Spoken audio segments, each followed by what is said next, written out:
वक्रतुंड महाकाय सूर्यकोटि समप्रभ निर्विघ्नं कुरु मे देव सर्वकार्येषु सर्वदा। নমস্কাৰ। বেদিক এষ্ট্ৰলজি আছামৰ সকলো বন্ধু বান্ধৱীলৈ মোৰ আন্তৰিক অভিনন্দন জ্ঞাপন কৰিলোঁ। লৈ আহিছোঁ 2025 চনৰ ইংৰাজী নৱবৰ্ষৰ ৰাশিফল। যদিও ইংৰাজী নৱবৰ্ষ আমাৰ অসমৰে হওক বা ভাৰতীয় ক্ষেত্ৰতে হওক আমাৰ কাৰণে নৱবৰ্ষ নহয়, তথাপি ইংৰাজী বৰ্ষ সকলো কাম কাজত কৰ্মস্থানত আমি ব্যৱহাৰ কৰোঁ। গতিকে সেয়ে এই নতুন বৰ্ষ আহোঁতে সকলোৰে মনত এটা উৎসুকতা বৃদ্ধি পাই থাকে যে বছৰটো কি হ'ব, কেনেধৰণৰ হ'ব, বা ব্যক্তিগত হওক বা ৰাজনীতিৰ ক্ষেত্ৰতে হওক বা অৰ্থনীতি সামাজিক ক্ষেত্ৰতে হওক, সকলো ক্ষেত্ৰতে মানুহৰ এটা উৎসুকতা আহে। এই বিষয়ে বিতংভাৱে আলোচনা কৰিম আৰু কোনো ক্ষেত্ৰত যদি বাধা আছে তেতিয়া ৰাশি অনুযায়ী কেনেদৰে প্ৰতিকাৰ কৰিব লাগে সেই বিষয়ে আলোচনা কৰা হ'ব। প্ৰতি বছৰে এনে গ্ৰহ দুই এটা থাকে যিয়ে গোটেই বছৰটোৰ আৰ্থিক স্থিতি পৰিচালনা কৰে। এই বছৰ 2025 চনটো যোগ কৰিলে দেখা যায় 2025 যদি সম্পূৰ্ণ আমি যোগ কৰোঁ তেতিয়াহ'লে 9 পোৱা যায় আৰু 9 সংখ্যাটো হ'ল মংগলৰ সংখ্যা। গতিকে আৰ্থিক ক্ষেত্ৰত এইবাৰ মংগল আৰু গুৰু বৃহস্পতি হ'ব আৰ্থিক স্থিতিৰ গ্ৰহ। গতিকে এই মংগল আৰু বৃহস্পতিয়ে পৰিচালনা কৰিব আমাৰ আৰ্থিক ক্ষেত্ৰত। কিন্তু বৃহস্পতিৰ এই বছৰ 3বাৰ ৰাশি পৰিৱৰ্তন হ'ব, গতিকে আৰ্থিক ক্ষেত্ৰত যথেষ্ট সাল সলনি হৈ থাকিব। বন্ধুসকল, মই আগতেও আলোচনা কৰি আহিছোঁ মোৰ আগৰ ভিডিঅ'কেইটাত ৰাশিফলৰ যে 2025 চনত 3টা মুখ্য গ্ৰহ বৃহস্পতি, শনি, ৰাহু আৰু কেতু, গতিকে 4টা মুখ্য গ্ৰহৰে ৰাশি পৰিৱৰ্তন হ'ব। 29 মে 2025ত শনিৰ মীন ৰাশিত গোচৰ, বৃহস্পতিয়ে 14 মে'ত মিথুন ৰাশিত আৰু ৰাহু 18 মে'ৰ দিনা কুম্ভ আৰু কেতুৱে সিংহ ৰাশিত গোচৰ কৰিব। গতিকে শনিৰ এই গোচৰ 29 মাৰ্চৰ পৰা 2.5 বছৰ মীন ৰাশিত থাকিব। কিন্তু বৃহস্পতিয়ে এইবাৰ 3বাৰ ৰাশি পৰিৱৰ্তন কৰিব। সাধাৰণতে বৃহস্পতিয়ে প্ৰতি বছৰে এবাৰ ৰাশি পৰিৱৰ্তন কৰে, কিন্তু এই বছৰৰ আৰম্ভণিতে 14 মে'লৈকে বৃষভ ৰাশিত থাকিব, 14 মে'ৰ পৰা মিথুন ৰাশিত আহিব আৰু তাৰ পাছত আকৌ বক্ৰী হৈ কৰ্কট ৰাশিত আহিব আৰু কৰ্কট ৰাশিৰ পৰা মিথুনত আহিব। গতিকে এই অস্থিৰ অৱস্থাত থাকিব গুৰু বৃহস্পতি, আৰু যিহেতু গুৰু বৃহস্পতি ধন সম্পত্তি স্বাস্থ্যৰ গ্ৰহ, গতিকে এই ক্ষেত্ৰত আৰ্থিক স্থিতি দেশৰ সুস্থিৰ নাথাকিব। স্বাস্থ্যৰ ক্ষেত্ৰতো শুভ বুলি ক'ব নোৱাৰি।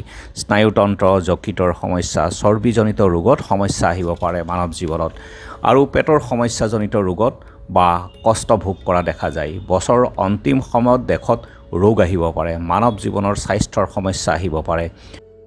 গুৰু বৃহস্পতি প্ৰাকৃতিক ক্ষেত্ৰতো প্ৰভাৱান্বিত কৰে, গতিকে গুৰুৰ এই অস্থিৰ অৱস্থাৰ কাৰণে প্ৰাকৃতিক দুৰ্যোগ আদিও হোৱাৰ লক্ষণ দেখা যায়। এতিয়া চাওঁ আহক 2025 চনটো প্ৰত্যেকটো ৰাশিৰ ক্ষেত্ৰত কেনেধৰণে প্ৰভাৱান্বিত কৰিব। মেষ ৰাশিৰ ক্ষেত্ৰত বছৰটো উত্তম হ'ব। জুন আগষ্টত যথেষ্ট সংঘৰ্ষময় হৈ পৰিব। চাকৰি ক্ষেত্ৰতে হওক বা পদোন্নতিৰ ক্ষেত্ৰতে হওক যোগ থাকিব, কিন্তু শিক্ষাৰ্থীৰ ক্ষেত্ৰত প্ৰতিযোগিতামূলক ক্ষেত্ৰত যথেষ্ট সফলতা লাভ কৰিব। আৰু মেষ ৰাশিৰ 2025 চনত জাতকৰ ক্ষেত্ৰত আৰম্ভণিতে 21 জানুৱাৰী পৰ্যন্ত ৰাশিৰ অধিপতি মংগল নিচস্ব অৱস্থান কৰিব। গতিকে নিচ মংগল, গতিকে দুৰ্ঘটনা, অগ্নি আদিৰ বিকাৰ বা ৰক্তৰ বিকাৰজনিত ৰোগত কষ্ট হ'ব পাৰে। স্বাস্থ্যৰ ক্ষেত্ৰত যথেষ্ট সতৰ্ক থাকিব লাগিব, অপাৰেশ্যন আদিৰো যোগ আছে, আৰু হাড়, স্নায়ু বা চকুৰ ক্ষেত্ৰত সাৱধানতা অৱলম্বন কৰিব লাগিব। ৰাশি অধিপতি মংগলৰ নিচস্থ, গতিকে মানসিক চাপ বৃদ্ধি হ'ব পাৰে। মেষ ৰাশিৰ ক্ষেত্ৰত বছৰৰ আৰম্ভণিৰে পৰা 14 মে' পৰ্যন্ত বৃহস্পতি ধন স্থানত থাকিব। গতিকে ধন স্থানত গুৰুৰ বৃহস্পতিৰ গোচৰ, গতিকে অতি শুভকাৰক। ভাগ্যৰ বৃদ্ধি, চাকৰি ব্যৱসায়ত সফলতা, ধন লাভ, শিক্ষাৰ ক্ষেত্ৰত শুভ, আৰু মিতিৰ কুটুম্বৰ লগতো লাভ হ'ব, সম্বন্ধত লাভ হ'ব, সম্বন্ধ বৃদ্ধি হ'ব। আৰু 14 মে'ত গুৰু মিথুন ৰাশিত গোচৰ কৰিব, গতিকে শুভ ফলেই দিব, কাৰণ তৃতীয় স্থানৰ পৰা গুৰু বৃহস্পতিৰ পূৰ্ণ দৃষ্টি থাকিব মেষ ৰাশিৰ ভাগ্য স্থানত। গতিকে এনে ক্ষেত্ৰত চৰকাৰী প্ৰাৰ্থীসকলৰ ক্ষেত্ৰত চাকৰি লাভ বা গাড়ী বাৰী বাহন লাভৰো যোগ দেখা যায়। 29 মাৰ্চৰ পাছত শনি মেষ ৰাশিৰ দ্বাদশ স্থানত গোচৰ কৰাৰ লগে লগে শনিৰ চাৰে চাতি আৰম্ভ হ'ব আৰু ৰাহু কেতুৰো গোচৰ সেইখিনি সময়ত থাকিব। গতিকে এই সময়খিনিত কিছু সতৰ্ক থাকিব লাগিব আৰু প্ৰত্যেক শনিবাৰে আপোনালোকে হনুমান চালিচা পাঠ কৰক আৰু পাৰিলে হনুমান মন্দিৰ যাওক। আপোনালোকৰ কাৰণে বছৰটো শুভ হ'ব। বৃষ ৰাশি। বৃষ ৰাশি গুৰু বৃহস্পতি ৰাশিতেই গোচৰ কৰি আছে আৰু আৰ্থিক ক্ষেত্ৰত 14 মে'ৰ পাছত মিথুনত যেতিয়া গোচৰ কৰিব, গোচৰ কৰাৰ লগে লগে আৰ্থিক ক্ষেত্ৰত উন্নতি লাভ হ'ব।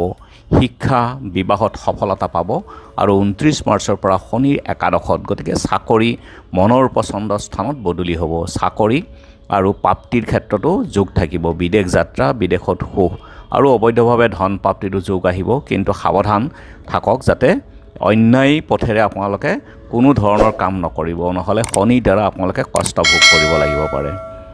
মিথুন ৰাশি। আৰম্ভণিতে শনি নৱম স্থানত অৰ্থাৎ সুখ সুবিধা আৰ্থিক ক্ষেত্ৰত যথেষ্ট শুভ ফল লাভ কৰিব, সন্তান সুখ। কিন্তু 29 মাৰ্চৰ পৰা দশম স্থানত শনি, গতিকে চাকৰি স্থান সলনি হ'ব পাৰে, পদোন্নতিৰো লাভ আৰু গুৰু দ্বাদশত গোচৰ কৰি শুভ কাৰ্যত খৰচ বৃদ্ধি কৰিব। কিন্তু 14 মে'ৰ পাছত ৰাশিতেই গোচৰ কৰিব, বিবাহ নতুন কাম বা সুখ বৃদ্ধি কৰিব। আৰু 18 মে'ত ৰাহু নৱম স্থানত বিদেশ ভ্ৰমণ, উচ্চ শিক্ষা, কিন্তু পিতৃ স্বাস্থ্যৰ ক্ষেত্ৰত সতৰ্ক থাকিব লাগিব আৰু কেতুৱে সাহস বৃদ্ধি কৰিব। 29 জানুৱাৰীৰ পৰা বৃষভ ৰাশিৰ অধিপতি শুক্ৰ লাভ স্থানত গোচৰ কৰিব, গতিকে আয় বৃদ্ধি কৰিব। বৃষ ৰাশিৰ একাদশ স্থানত ৰাহুৰ গোচৰ হ'ব, শনিৰ গোচৰ লাভ স্থানত আহিব, গতিকে শুভ প্ৰভাৱ দিব। কাৰণ লাভ স্থানত, একাদশ স্থানত যিকোনো গ্ৰহই শুভ প্ৰভাৱেই দিয়ে। আৰু বিদেশ ভ্ৰমণৰ যোগ সফল হ'ব। পুৰণি কোনো যদি পৰিকল্পনা আছে তেতিয়াহ'লে পূৰ্ণ ৰূপ পাব। শুক্ৰ মীন ৰাশিত উচ্চ হৈ মালব্য যোগ নিৰ্মাণ কৰিব, গতিকে ধন লাভ বাহন লাভৰো যোগ আহিব। আৰু নিয়মিতভাৱে সূৰ্যক জল অৰ্পণ কৰক, পিতৃৰ সেৱা শুশ্ৰূষা কৰক, যথেষ্ট শুভ হ'ব এই বছৰটো। স্বাস্থ্যৰ ক্ষেত্ৰতো বৃষভ ৰাশিৰ 2025 চনটো হ'ব সন্তুলন। স্বাস্থ্যৰ ক্ষেত্ৰত শুভ। পুৰণি ৰোগৰ কোনো সমস্যাৰ চিকিৎসকৰ পৰামৰ্শ মতে কিছু উপশম হৈ পৰিব। স্বাস্থ্যৰ ক্ষেত্ৰত বৰ্ষটো হ'ব শুভ। মানসিক সমস্যা দূৰ হ'ব, স্বাস্থ্যৰ উন্নতি সফলতা লাভ হ'ব আৰু খোৱা বোৱাত যথেষ্ট সতৰ্কতা ল'ব লগা হ'ব। কিন্তু খোৱা বোৱাত যথেষ্ট সতৰ্ক থাকক, যান বাহনৰ ক্ষেত্ৰত সতৰ্কতা থাকিব লাগিব আৰু নিয়মিতভাৱে সূৰ্যক জল অৰ্পণ কৰক। আৰু এতিয়া মিথুন ৰাশি। মিথুন ৰাশিৰ ক্ষেত্ৰত বিত্তীয় ক্ষেত্ৰত যদি আমি চাওঁ তেনেহ'লে নতুন যুগ আহিব। একাধিক বিত্তীয় আয়ৰ পথৰ সন্ধান পাব। নিজৰ খং দমন কৰি মনটো শান্ত ৰাখক। পতি পত্নীৰ মাজত বুজাবুজি ৰাখক, অন্যথাই সৰু সৰু কথাৰ কাৰণে যথেষ্ট কাজিয়া পেচাল আৰু যথেষ্ট বিপদত পেলাব পাৰে। মিথুন ৰাশিৰ অধিপতি বুধ আৰু বুধৰ ইষ্টদেৱ হ'ল গণেশ, গতিকে গণেশৰ আৰাধনা কৰক। ওম নমঃ গণেশায় নমঃ 108 বাৰ প্ৰতিদিনে জপ কৰিলে জীৱনটো সফল হৈ পৰিব। কিন্তু দেখা যায় যে 2025 চনত স্বাস্থ্যৰ ক্ষেত্ৰত মিথুন ৰাশিৰ যথেষ্ট সমস্যা হ'ব পাৰে, কাৰণ স্বাস্থ্যৰ প্ৰতি অসতৰ্কতাই হ'ব ইয়াৰ মুখ্য কাৰণ। আৰু পেটৰ যকৃতৰ নাৰ্ভৰ সমস্যাত কষ্ট হ'ব পাৰে। যকৃতৰ সমস্যাৰ কাৰণে হজম শক্তি কমিব পাৰে। স্বাস্থ্যৰ ক্ষেত্ৰত খোৱা বোৱাত যত্ন লওক। বেছি তেলযুক্ত আহাৰ বা ফাষ্টফুড আদি বৰ্জন কৰক। খোৱা বোৱা সময়মতে কৰক। মাদক দ্ৰব্যৰ ব্যৱহাৰ বৰ্জন কৰক। ফল মূল শাক পাচলি সেৱনৰ ক্ষেত্ৰত গুৰুত্ব দিয়ক। ৰোগৰ সমস্যা হ'লে শীঘ্ৰেই চিকিৎসকৰ পৰামৰ্শ লওক। আৰু কৰ্কট ৰাশি।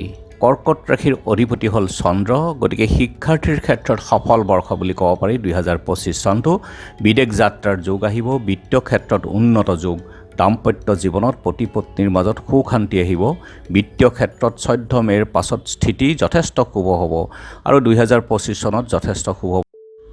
কৰ্কট ৰাশি আৰম্ভণিতে গুৰু বৃহস্পতি একাদশত, গতিকে বৈবাহিক জীৱন সুখ, সুস্বাস্থ্য, চাকৰি বাকৰিত সুখ বৃদ্ধি হ'ব, ধন লাভ হ'ব। কিন্তু 14 মে'ৰ পাছত গুৰু বৃহস্পতি দ্বাদশত গোচৰ শুভ নহয়। সন্তানৰ কষ্ট, মান সন্মানৰ হানি বা স্বাস্থ্যৰ সমস্যা, যাত্ৰাত কষ্ট আৰু বন্ধুবৰ্গৰ লগত মনোমালিন্য হোৱাৰ যোগ থাকিব। আৰু 29 মাৰ্চ পৰ্যন্ত শনিৰ আঢ়ৈ বছৰীয়া যি ধায়া, সেই ধায়া চলি থাকিব। কিছু কষ্টও হ'ব পাৰে, কিন্তু 29 মাৰ্চৰ পাছত ভাগ্যস্থানত শনিৰ গোচৰৰ কাৰণে সৌভাগ্যকাৰক হ'ব। বিবাহৰ যোগ আহিব, মান সন্মান বৃদ্ধি হ'ব আৰু গাড়ী বাৰী কিনাৰো যোগ হ'ব। কিন্তু ৰাহু আৰু কেতুৰ গোচৰ এইবছৰ শুভ মনা নহয়। কৰ্কট ৰাশিৰ শাৰীৰিক স্থিতিৰ ক্ষেত্ৰত দেখা যায় যে বৰ্ষৰ আৰম্ভণিতে শনি অষ্টমত থাকিব আৰু অষ্টমৰ পৰা শনিয়ে নৱম স্থানত গোচৰ কৰিব আৰু বৃহস্পতি ৰাশিতেই গোচৰ কৰিব আৰু শনিৰ অষ্টমৰ পৰা নৱমত গোচৰ কৰাৰ লগে লগে স্বাস্থ্যৰ ক্ষেত্ৰত উন্নতি হ'ব ধৰিব, মানসিক চিন্তাৰ পৰাও উপশম হ'ব, অলাগতিয়াল চিন্তাৰ পৰা মুক্তি পাব, পেটৰ সমস্যা, ফেটি লিভাৰৰ সমস্যা, গেষ্ট্ৰিকৰ সমস্যাত যি কষ্ট পাই আছে তাৰ পৰা ৰক্ষা পাবলৈ খোৱা বোৱা সতৰ্ক থাকক, পেট আৰু চক্ষু হৃদয় ৰোগৰ প্ৰতি সতৰ্ক থাকক আৰু ৰাতিপুৱাই সূৰ্যক জল অৰ্পণ কৰক। ওম আদিত্যই নমঃ 108 বাৰ যদি পাৰে আৰু ভাল, নহ'লে 11 বাৰকৈ প্ৰতিদিনে আপোনালোকে জপ কৰা আৰম্ভ কৰক। সিংহ ৰাশি। সিংহ ৰাশিৰ 2025 চনটো পাৰিবাৰিক জীৱনত কিছু সংঘৰ্ষময় হ'ব পাৰে, বিত্তীয় ক্ষেত্ৰত শুভ আৰু 29 মাৰ্চৰ পাছত জীৱন কষ্টকৰ হৈ পৰিব। নিজৰ স্বাস্থ্যৰ ক্ষেত্ৰত অৱনতি আৰু যৌথ ব্যৱসায়ত মনোযোগ দিয়ক, অন্যথাই যৌথ ব্যৱসায়ত লোকচানৰ সন্মুখীন হ'ব পাৰে। সিংহ ৰাশিৰ ক্ষেত্ৰত দেখা যায় যে সিংহ ৰাশিৰ জাতক জাতিকাসকলৰ সহজে স্বাস্থ্যৰ সমস্যা নহয়, যদিহে গতানুগতিক জীৱন সতৰ্কতা থাকে বা অৱলম্বন কৰে, খোৱা বোৱাত যদি সতৰ্ক থাকে। কিন্তু 2025 চনত সিংহৰ অষ্টমত শনি আৰু দ্বাদশত বৃহস্পতিৰ গোচৰ, স্বাস্থ্যৰ ক্ষেত্ৰত 2025 চনটো কিছু শুভ মনা নাযায়। কিন্তু অষ্টম স্থানত শনিৰ গোচৰ, গতিকে আঁঠুৰ বিষ, গাঁঠিৰ বিষ আৰু দ্বাদশত গুৰু দুৰ্বল অৱস্থান, গতিকে স্বাস্থ্যৰ হানিৰ স্পষ্ট ইংগিত দিয়ে। অবাঞ্ছিত চিন্তাই শাৰীৰিক সমস্যাৰ সৃষ্টি কৰিব পাৰে, পেট, লিভাৰ, হাৰ্টৰ সমস্যা থাকিব পাৰে, গতিকে চিকিৎসকৰ পৰামৰ্শ মতে নিয়মিতভাৱে সদায় ঔষধ সেৱন কৰক আৰু নিয়মিত শিৱৰ উপাসনা কৰক। ওম নমঃ শিৱায় মন্ত্ৰটো জপ কৰক, বছৰটো আপোনালোকৰ কাৰণে সফল হৈ পৰিব। কন্যা ৰাশি। কন্যা ৰাশিৰ জাতকৰ ক্ষেত্ৰত এই বছৰ কৰ্মক্ষেত্ৰত উচ্চ বিষয়াৰ সৈতে বাক বিতণ্ডা নৰখাই ভাল, কাৰণ কৰ্মক্ষেত্ৰত সাৱধানতা অৱলম্বন নকৰিলে কৰ্মচ্যুত হ'ব পাৰে।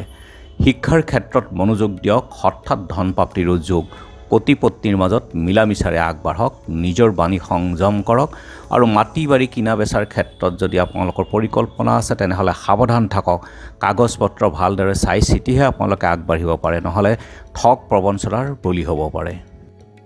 কন্যা ৰাশিৰ 2025 চনটো শনি বৰ্তমানৰ ষষ্ঠ স্থানৰ পৰা সপ্তম স্থানত গোচৰ কৰি পূৰ্ণ দৃষ্টি ৰাশিত থাকিব, গতিকে স্বাস্থ্যৰ ক্ষেত্ৰত মধ্যম, তেনেকুৱা ৰক্তচাপ বা হৃদয় ৰোগ বা পেটৰ ৰোগৰ কাৰণে সতৰ্ক থাকিব লাগিব আৰু জ্বৰ, মূত্ৰাশয়ৰ ৰোগৰ আদিত কষ্ট হ'ব পাৰে এই বছৰটো।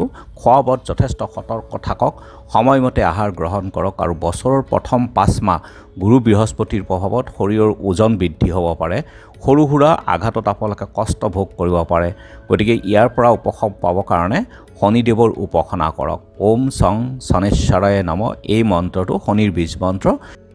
এই শনিৰ বীজ মন্ত্ৰটো নিয়মিত গধূলি মিঠাতেলৰ চাকি জ্বলাই আপোনালোকে 108 বাৰকৈ জপ কৰা আৰম্ভ কৰক। এতিয়া আহোঁ আমি তুলা ৰাশি। তুলা ৰাশিৰ অধিপতিয়ে হ'ল শুক্ৰ আৰু শুক্ৰ অষ্টম স্থানৰ পৰা নৱম স্থানত ৰাশি পৰিৱৰ্তন, গতিকে বছৰটো সন্তুলন হৈ থাকিব। কৰ্মক্ষেত্ৰত নতুন সঞ্চাৰ কৰিব পাৰে বা ব্যৱসায়ৰ ক্ষেত্ৰতো নতুন সঞ্চাৰ হ'ব পাৰে, বিদেশ যাত্ৰাৰো যোগ আহিব পাৰে, মাতৃৰ স্বাস্থ্যৰ ক্ষেত্ৰত কিছু সাৱধানতা ল'ব লাগিব আৰু বৃহস্পতিৰ গোচৰ নৱমত, গতিকে ঘৰ, পৰিবাৰ, আয়ৰ ক্ষেত্ৰত শুভ যোগ দেখা যায় আৰু মান সন্মানৰো বৃদ্ধিৰ যোগ। ৰাহুৰ গোচৰ হ'ব আপোনালোকৰ পঞ্চমত, গোচৰ পঞ্চমত হ'ব, গতিকে উত্তম হ'ব, কাৰণ ৰাহুৰ মূল ত্ৰিকোণ ৰাশিয়ে হ'ল কুম্ভ ৰাশি, গতিকে কুম্ভ ৰাশিত যেতিয়া গোচৰ কৰিব আপোনালোকৰ এই ক্ষেত্ৰত শুভ হ'ব আৰু বিদ্যাৰ্থীৰ ক্ষেত্ৰত দেখা যায় যে সফল বৰ্ষ হ'ব এই বছৰটো।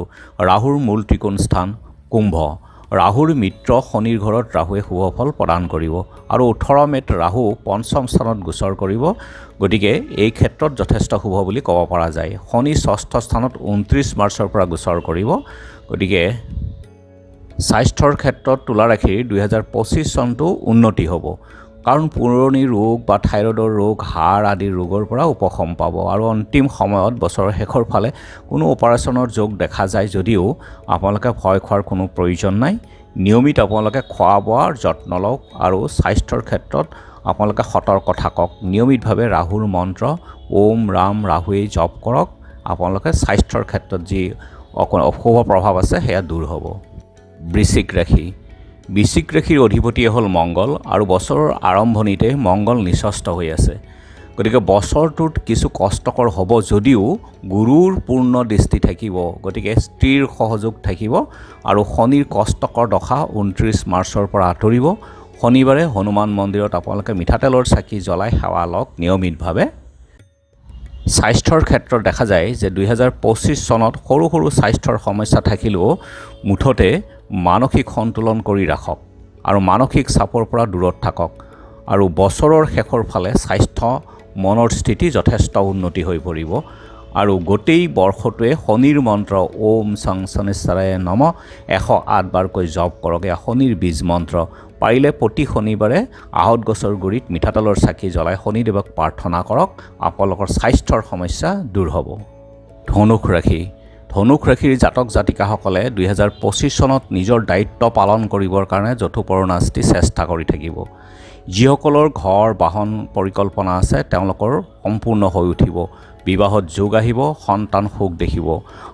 আৰু যিহেতু 29 মাৰ্চৰ পৰা ধনুক ৰাশিৰ ক্ষেত্ৰত শনিৰ ঢাইয়া 2.5 বছৰীয়া কষ্টকৰ দশা আৰম্ভ হ'ব, গতিকে প্ৰতিদিনেই যদি পাৰে, নোৱাৰিলেও প্ৰতি সোমবাৰে ৰুদ্ৰাভিষেক কৰিলে বা শিৱলিংগত জল অৰ্পণ কৰি থাকিলে এই কষ্টকৰ দশাৰ পৰা আপোনালোকে মুক্ত হ'ব পাৰিব। ধনুক ৰাশিৰ 2025 চনটো হ'ব স্বাস্থ্যৰ ক্ষেত্ৰত অতি গুৰুত্বপূৰ্ণ বৰ্ষ, কিয়নো 22 চনত শনিৰ চাৰি চাতিৰ পৰা আপোনালোকে মুক্ত হৈছেহে। আকৌ শনিৰ ঢাইয়া 29 মাৰ্চৰ পৰা আৰম্ভ হ'ব, গতিকে স্বাস্থ্যৰ ক্ষেত্ৰত শুভ নহয় 2025 চনটো। বুকু হাওঁফাওৰ সমস্যা আৰু ৰক্তচাপজনিত ৰোগত কষ্টভোগ দেখা যায়, কিন্তু যিমান পাৰে মানসিক চিন্তা আৰু চাপৰ পৰা নিজক আঁতৰাই ৰাখক আৰু নিয়মিতভাৱে প্ৰাণায়াম কৰক, অন্যথাই ডিপ্ৰেশ্যনত আপোনালোকে ভুগিব পাৰে। আৰু খোৱা বোৱাত যথেষ্ট সতৰ্ক থাকক, সময়মতে আহাৰ গ্ৰহণ কৰক আৰু নিয়মিতভাৱে আপোনালোকে সূৰ্যক জল অৰ্পণ কৰক। সূৰ্যৰ মন্ত্ৰ ওম আদিত্যায় নমঃ জপ কৰক, হনুমান চালিচা নিয়মিতভাৱে আপোনালোকে পাঠ কৰক এই বছৰটো। মকৰ ৰাশি। মকৰ ৰাশিৰ ক্ষেত্ৰত দেখা যায় যে 29 মাৰ্চৰ পৰা শনিৰ যি কষ্টকৰ 4.5 দশা, 7.5 বছৰ যি কষ্টকৰ দশা চলি আছে তাৰ পৰা তেওঁলোকে মুক্ত হ'ব পাৰিব আৰু মনত যিখিনি আপোনালোকৰ পুৰণি কাম বা পৰিকল্পনা আছে সকলোখিনি হৈ উঠিব। বছৰৰ আৰম্ভণিতে গুৰু বৃহস্পতি 5ম স্থানত গোচৰ কৰি আছে আৰু 14 মে'ৰ পৰা গুৰু 6ষ্ঠ স্থানত গোচৰ কৰিব আৰু অক্টোবৰ 2025ৰ পৰা ডিচেম্বৰ 2025লৈকে গুৰু 7মত থাকিব। 5 ডিচেম্বৰৰ পৰা 6ষ্ঠ স্থানত আকৌ গোচৰ কৰিব।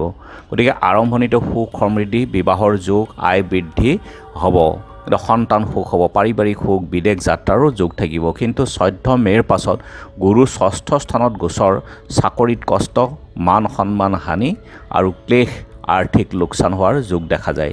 2025ৰ আৰম্ভণিতে শনি ধন স্থানত সুখ শান্তি থাকিব, কিন্তু সুখবৰ এই যে শনিৰ যি 4.5 দশা চলি আছে সেই দশাৰ অন্ত পৰিব আৰু 29 মাৰ্চৰ দিনা এই দশাৰ পৰা মুক্ত হৈ পৰিব। গতিকে যি সংকট হৈ আছিল আপোনালোকৰ যোৱা 7 বছৰ ধৰি, সেই সংকটৰ পৰা আপোনালোকে মুক্ত হ'ব পাৰিব। স্বাস্থ্যৰ উন্নতি, চাকৰিৰ ক্ষেত্ৰত আপোনালোকে সুফল লাভ কৰিব, সুখ পাব, কষ্টৰ ফল লাভ কৰিব আৰু 18 মে'ৰ পৰা ৰাহু কেতুৰ গোচৰ কিন্তু শুভ নহয়। কিন্তু অহেতুক চিন্তাৰ পৰা আপোনালোকে দূৰত থাকক। মনত চিন্তাৰ পৰা ৰোগ দূৰ নহয়, কিন্তু ৰোগ বৃদ্ধিহে হ'ব আৰু আপোনালোকৰ ক্ষেত্ৰত দেখা যায় যে মূত্ৰাশয়ৰ ৰোগত কষ্ট ভোগ কৰিব পাৰে। গতিকে এনে পৰিস্থিতিত চিকিৎসকৰ পৰামৰ্শ লৈ উন্নত চিকিৎসা কৰাওক আৰু মনক স্থিৰ ৰাখক। গৰ্ভৱতী মহিলাসকলে সদায় সতৰ্ক হৈ থাকক আৰু নিয়মিতভাৱে বিষ্ণুৰ মন্ত্ৰ ওম নমো ভগৱতে বাসুদেৱায় নমঃ 108 বাৰকৈ যদি আপোনালোকে জপ কৰে যথেষ্ট সুফল লাভ কৰিব। কুম্ভ ৰাশি। 2025 চনটো যিহেতু দ্বিতীয় চৰণৰ শনিৰ দশা অন্ত পৰিব 29 মাৰ্চৰ পৰা আৰু তৃতীয় চৰণ শনিৰ দশা আৰম্ভ হ'ব, গতিকে চিন্তা দুখ কষ্টৰ পৰা যথেষ্ট পৰিত্ৰাণ পাব। সন্তানৰ যোগ আছে, বিত্তীয় ক্ষেত্ৰতো অতি উত্তম, চাকৰিৰ ক্ষেত্ৰত যি বাধা আছিল তাৰ পৰা আপোনালোকে উপশম পোৱাৰ যোগ নিৰ্মাণ হ'ব আৰু উপযুক্ত ঠাইত আপোনালোকৰ বদলীকৰণৰো যোগ দেখা যায়। গতিকে শনিবাৰে নিয়মিতভাৱে আপোনালোকে মিঠাতেলৰ চাকি জ্বলাই শনিৰ মন্ত্ৰ আপোনালোকে জপ কৰক, হনুমান চালিচা পাঠ কৰক। পাৰিলে শনিবাৰে আপোনালোকে মন্দিৰ বা হনুমান মন্দিৰ দৰ্শন কৰক।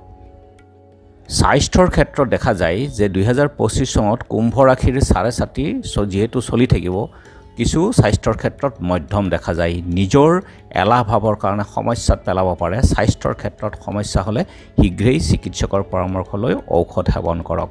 আৰু শৰীৰৰ ওজন, ৰক্তচাপ, পাচনতন্ত্ৰৰ সমস্যা প্ৰতি সতৰ্ক থাকক। এলাহ এৰি নিজক সক্ৰিয় কৰি ৰাখক আৰু নিচাযুক্ত দ্ৰব্য বৰ্জন কৰক 2025 চনত। এতিয়া মীন ৰাশি।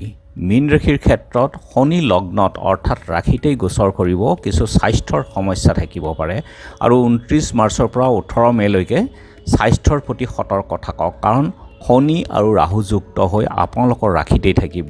গতিকে 18 মেলৈকে আপোনালোকৰ ৰাশিত ৰাহু থাকিব আৰু শনিয়ে 29 মাৰ্চৰ পৰা ৰাহু যুক্ত হৈ মীন ৰাশিত পদাৰ্পণ কৰিব।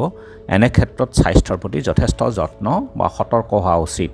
আৰু বিত্তীয় ক্ষেত্ৰত উন্নতি বা বৃদ্ধি লাভ, সম্পত্তিৰ ক্ষেত্ৰতো এই বছৰটো আপোনালোকৰ উত্তম।